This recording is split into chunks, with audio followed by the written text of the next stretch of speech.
आपकी कृपा से सब काम हो रहा है।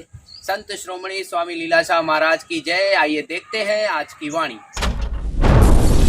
जयराम जी की दिनांक 5 अप्रैल स्वामी लीलाशाह वाणी में आपका स्वागत है।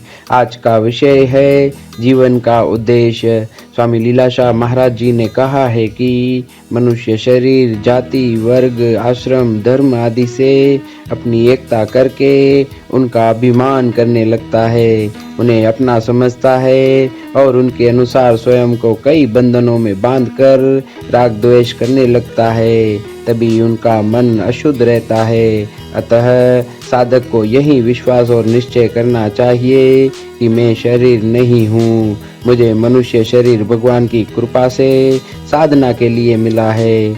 यह निश्चय करके शरीर में सुख की भावना नहीं रखनी चाहिए, जो प्राप्त हो उसका शुद्ध उपयोग करना चाहिए।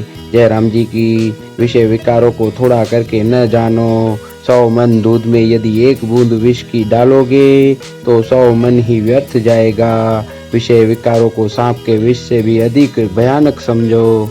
जयराम जी की। तारीख 5 अप्रैल स्वामी लीलाशाह वाणीअ में तव्हांजो स्वागत आहे। अॼु जो विषय आहे जीवन जो उद्देश्य।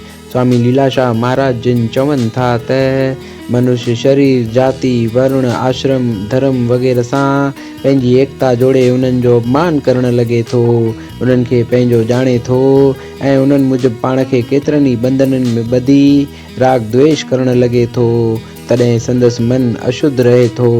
इन करे साधक खे इहो ई विश्वास ऐं निश्चो धारण खपे त मां शरीर न आहियां, मूंखे मनुष्य शरीर भगवान जी कृपा सां साधना वास्ते मिलियो आहे। इहो निश्चो करे शरीर में सुख जी भावना न धारजे, उनखे पंहिंजो न मञिजे। जेकी प्राप्त थिए उनजो शुद्ध उपयोग कजे। जयराम जी की। विषय विकारनि खे घटि न ॼाणो, विषय विकारनि खे नांग जे डंग खां बि वधीक सम्झो। जयराम जी की।